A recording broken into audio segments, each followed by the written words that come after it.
ലൈംഗിക അപവാദ ആരോപണങ്ങളിൽപ്പെട്ട് മുഖം നഷ്ടപ്പെട്ട് നിൽക്കുന്ന രാഹുൽ മാങ്കൂട്ടത്തെ രാഷ്ട്രീയ എതിരാളികൾ ഇന്ന് ഏറ്റവും അധികം വേട്ടയാടുന്നത് സ്ത്രീകളെ മുന്നിൽ നിർത്തിയാണ്. സ്ത്രീ ലംബടനായ രാഹുലിന്റെ വിശേഷങ്ങളും ചരിത്രങ്ങളും സ്ത്രീകൾ തന്നെ വെളിപ്പെടുത്തുമ്പോൾ അതിന് ആധികാരികത വർദ്ധിക്കും എന്ന കൃത്യമായ കണക്കുകൂട്ടലിന്റെ അടിസ്ഥാനത്തിൽ തന്നെയാണ് ഈ നീക്കങ്ങൾ.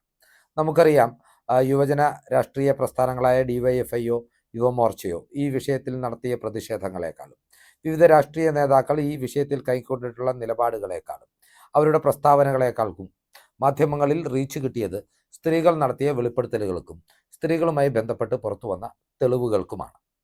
അതിനാൽ തന്നെ രാഹുൽ മാങ്കൂട്ടത്തിന്റെ വേട്ടയ്ക്ക് ഓരോ ദിവസവും പുതിയ സ്ത്രീ കഥാപാത്രങ്ങളെ രംഗത്ത് കൊണ്ടുവരുന്ന കാഴ്ചയും നമുക്ക് കാണാൻ കഴിയുന്നു. ആദ്യമായി രാഹുലിനെതിരെ വെളിപ്പെടുത്തൽ നടത്തിയത് നടിയും അവതാരകയും മുൻ മാധ്യമ പ്രവർത്തകയുമായ റിനിയാനാണ്. എന്നാൽ ഈ ആരോപണങ്ങൾക്ക് കൂടുതൽ ശക്തി പകർന്നുകൊണ്ട് തന്നെ എഴുത്തുകാരി ഹണി ഭാസ്കറും പിന്നാലെ എത്തി. പിന്നീട് ഈ ആരോപണങ്ങൾ ഒരുവിധം കെട്ടടങ്ങുന്ന അവസ്ഥയിലാണ് നിർണായക വെളിപ്പെടുത്തലുകളുമായി മാധ്യമ പ്രവർത്തക ലക്ഷ്മി പത്മ രംഗത്തെത്തിയത്.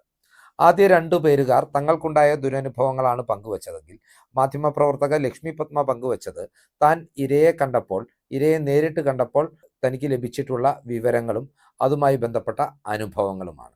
ഇവരുടെ എല്ലാം വാക്കുകൾ വിശ്വസിച്ച് രാഹുലിനെതിരെ കേസ് രജിസ്റ്റർ ചെയ്ത് കാത്തിരുന്ന ക്രൈംബ്രാഞ്ചിന് മുന്നിലേക്ക് എന്നാൽ ഇരകളാരും നേരിട്ട് പ്രത്യക്ഷപ്പെടുകയോ ഇവർ രാഹുലിനെതിരെ രേഖാമൂലം പരാതി നൽകുകയോ ചെയ്തില്ല.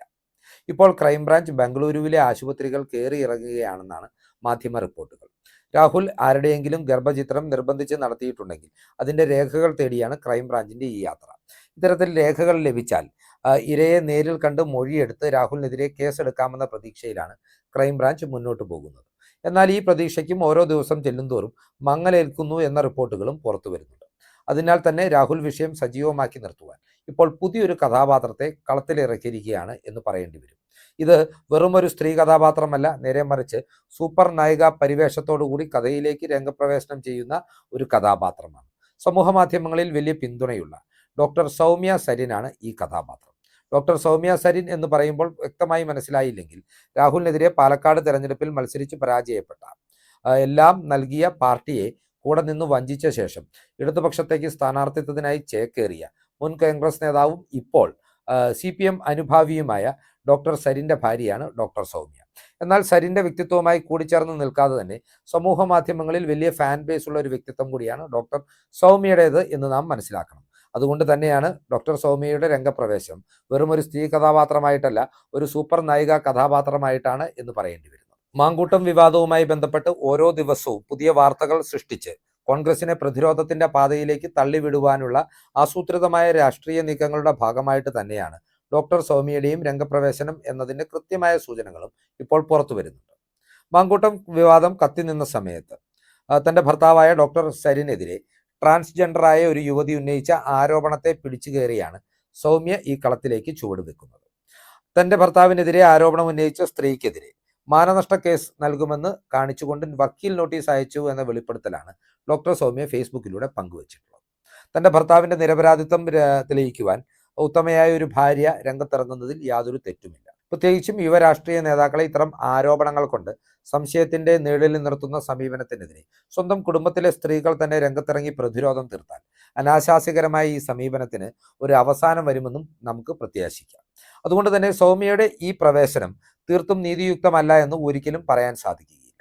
എന്നാൽ സരിന്റെ നിരപരാധിത്വം തെളിയിക്കുക മാത്രമല്ല സൗമ്യയുടെ ഉദ്ദേശ ലക്ഷ്യം എന്നുകൂടി നാം ഈ ഘട്ടത്തിൽ മനസ്സിലാക്കേണ്ടതുണ്ട്. ഭർത്താവിന്റെ നിരപരാധിത്വം തെളിയിക്കുന്നതിനൊപ്പം തന്നെ രാഹുൽ മാങ്കൂട്ടത്തിനും കോൺഗ്രസിനും ഒരു കൊട്ടു കൊടുക്കുക എന്ന ലക്ഷ്യത്തോടു കൂടിയാണ് സൗമ്യ കളി ആരംഭിച്ചിരിക്കുന്നത്. ധൈര്യമുണ്ടെങ്കിൽ മാനനഷ്ടത്തിന് കേസ് കൊടുക്കൂ, കേസ് കൊടുത്താൽ കൂടുതൽ തെളിവ് പുറത്തുവിടുമെന്നെല്ലാം കോൺഗ്രസ് സൈബർ പ്രൊഫൈലുകൾ തന്നെ വെല്ലുവിളിച്ചു എന്ന അവകാശവാദം ഉന്നയിച്ചുകൊണ്ടാണ് താൻ കേസ് കൊടുത്തിരിക്കുന്നതിനെക്കുറിച്ച് സൗമ്യ പറഞ്ഞു വെക്കുന്നത്. ധൈര്യമുണ്ടോ കേസ് കൊടുക്കാൻ എന്ന വെല്ലുവിളി താൻ സധൈര്യം ഏറ്റെടുത്തു എന്ന് മാത്രമല്ല സൗമ്യയോടെ പറയുന്നത്.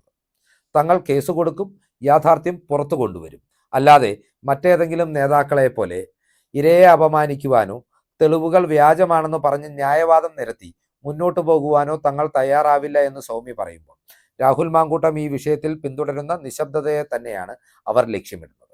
രാഹുൽ മാങ്കൂട്ടം വിഷയത്തിൽ നമുക്കറിയാം, അദ്ദേഹമോ കോൺഗ്രസ് നേതാക്കളോ കൂടുതൽ പ്രതികരണങ്ങൾക്ക് ഇതുവരെ തയ്യാറായിട്ടില്ല. ഈ ആരോപണം ഉന്നയിച്ച സ്ത്രീകൾക്കെതിരെ വലിയ രീതിയിലുള്ള സൈബർ ആക്രമണങ്ങളും നടത്തുന്നുണ്ട്. ഈ രണ്ട് വിഷയങ്ങളും പൊതുമധ്യത്തിലേക്ക്, പൊതുസമൂഹത്തിലേക്ക് ചർച്ചയായി ഉയർത്തിക്കൊണ്ടുവരുവാൻ സൗമ്യയുടെ ഈ നീക്കത്തിന് സാധിക്കുമെന്ന പ്രത്യാശയിൽ തന്നെയാണ് ഇടത് കേന്ദ്രങ്ങളും ഈ നീക്കത്തിന് പരിപൂർണമായ പിന്തുണ നൽകി കൂടെ നിൽക്കുന്നത്. ഭർത്താവിൻ്റെ രാഷ്ട്രീയത്തോട് ചേർന്ന് നിൽക്കുകയോ തൻ്റെ ഭർത്താവിൻ്റെ രാഷ്ട്രീയത്തിൻ്റെ എതിർചേരിയിൽ നിൽക്കുന്ന ഒരു രാഷ്ട്രീയ നേതാവിനെയും രാഷ്ട്രീയ പാർട്ടിയെയും കടന്നാക്രമിക്കുകയോ മാത്രമല്ല സൗമ്യയുടെ താല്പര്യങ്ങൾ എന്നുകൂടി നാം മനസ്സിലാക്കേണ്ടതുണ്ട്. അല്പം ഫ്ലാഷ് ബാക്ക് എടുത്ത് ചിന്തിച്ചാൽ സൗമ്യയ്ക്ക് ഈ വിഷയത്തിൽ വ്യക്തിപരമായ ഒരു അജണ്ട കൂടിയുണ്ട്. തൻ്റെ ഭർത്താവിനെ വളരെ ദയനീയമായി ഒരു തെരഞ്ഞെടുപ്പിൽ പരാജയപ്പെടുത്തിയ ആ പരാജയത്തിൻ്റെ പേരിലും ആ തെരഞ്ഞെടുപ്പിലെ സ്ഥാനാർത്ഥിത്വത്തിൻ്റെ പേരിലും തനിക്ക് നേരെയും തൻ്റെ ഭർത്താവിൻ്റെ നേരെയും ഉണ്ടായിട്ടുള്ള സൈബർ ആക്രമണങ്ങൾക്ക് കണക്ക് ചോദിക്കുവാനുള്ള ആഗ്രഹം കൂടി സൗമ്യയുടെ ഈ നീക്കങ്ങൾക്ക് മുന്നിലുണ്ട്. മാസങ്ങൾക്ക് മുമ്പ് സരിൻ ദയനീയമായി പരാജയപ്പെടുകയും രാഹുൽ ഉജ്ജ്വലമായി വിജയിക്കുകയും ചെയ്ത പാലക്കാട് തെരഞ്ഞെടുപ്പ് പൂർത്തിയായതാണ്. അതിനുശേഷം രാഷ്ട്രീയ മുഖം നഷ്ടപ്പെട്ടിരുന്ന സരിനൊപ്പം തന്നെ പല ഘട്ടത്തിലും കോൺഗ്രസ് സൈബർ പോരാളികളുടെ ആക്രമണത്തിന് ഡോക്ടർ സൗമ്യ സരിനും വിധേയമായിട്ടുണ്ട്.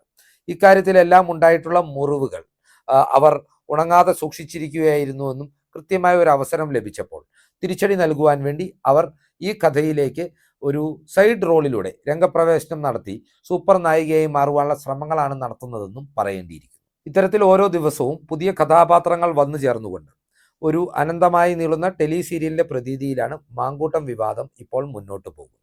പല സ്ത്രീകളും പല ഘട്ടത്തിലും പല വെളിപ്പെടുത്തലുകളും നടത്തുന്നുണ്ടെങ്കിലും ആധികാരികമായി രാഹുൽ മാങ്കൂട്ടത്തിനെതിരെയുള്ള തെളിവുകളോ അയാൾക്കെതിരെ മുഖമുള്ള ഒരു പരാതിയോ ഇതുമായി ബന്ധപ്പെട്ട വസ്തുനിഷ്ഠമായ വിവരങ്ങളോ പുറം ലോകത്തേക്ക് വരുന്നില്ല എന്നത് വലിയൊരു പ്രശ്നമാണ്. അതായത് ക്രൈംബ്രാഞ്ച് ഒരു കേസെടുത്ത് അന്വേഷണം നടത്തുന്നു, പക്ഷേ ഇവിടെ പരാതിക്കാരില്ല. ക്രൈംബ്രാഞ്ച് തെളിവുകൾ ശേഖരിക്കാൻ ശ്രമിക്കുന്നു, എന്നാൽ ഇരകളായവർ ഈ തെളിവുകൾ പങ്കുവെക്കുവാൻ തയ്യാറാകുന്നില്ല. വെളിപ്പെടുത്തൽ നടത്തിയ മാധ്യമപ്രവർത്തകരോ ഇരകളായി അല്ലെങ്കിൽ ഇരകളാകേണ്ടിയിരുന്നവരോ തെളിവുകൾ നൽകിയോ പരാതി നൽകിയോ പോലീസ് അന്വേഷണവുമായി സഹകരിക്കുന്നില്ല. ഇത്തരത്തിൽ നിയമപരമായി രാഹുലിനെതിരെ നീങ്ങുവാനുള്ള എല്ലാ സാധ്യതകളും അടഞ്ഞതിൻ്റെ പേരിൽ തന്നെയാണ് ഉപകഥാപാത്രങ്ങളെ രംഗത്തിറക്കി ഈ വിഷയത്തിൽ രാഹുലിൻ്റെ മൊറാലിറ്റിയെക്കുറിച്ചും കോൺഗ്രസ് നേതാക്കളുടെ മൊറാലിറ്റിയെക്കുറിച്ചും ചോദ്യങ്ങൾ ഉയർത്തുവാനും അത് ഒരു ചർച്ചാ വിഷയമാക്കിക്കൊണ്ട് സമൂഹത്തിനിടയിൽ സജീവമായി നിലനിർത്തുവാനും അതുവഴി രാഷ്ട്രീയ നേട്ടം കൊയ്യുവാനുമുള്ള ഇടതുപക്ഷത്തിൻ്റെ നീക്കങ്ങൾ.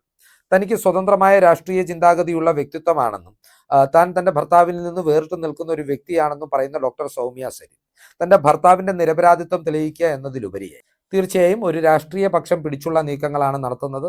അത് കോൺഗ്രസ് വിരുദ്ധ പക്ഷത്തിന് അനുകൂലമായിട്ടുള്ള നീക്കങ്ങളാണ്. പക്ഷേ അതിനവർക്ക് അവരുടേതായ ന്യായീകരണങ്ങളുമുണ്ട്. കാരണം സമാനതകളില്ലാത്ത സൈബർ വേട്ടയ്ക്ക് കോൺഗ്രസ്സുകാർ ഇരയാക്കിയ ഒരു വ്യക്തിത്വം കൂടിയാണ് സൗമ്യ സരിൻ്റേത്. പലവട്ടം തൻ്റെ ഭർത്താവിൻ്റെയും തൻ്റെയും രാഷ്ട്രീയവും വ്യക്തിത്വവും രണ്ടായി കാണണമെന്ന അഭ്യർത്ഥന പബ്ലിക് പ്ലാറ്റ്ഫോമുകളിലൂടെയും സമൂഹ മാധ്യമങ്ങളിലൂടെയും പങ്കുവച്ചിട്ടും പലപ്പോഴും അവരെ പിന്തുടർന്ന് വേട്ടയാടുന്ന ക്രൂരമായ ഒരു സമീപനം കോൺഗ്രസ് സൈബർ പോരാളികളിൽ നിന്നുണ്ടായിട്ടുണ്ട്.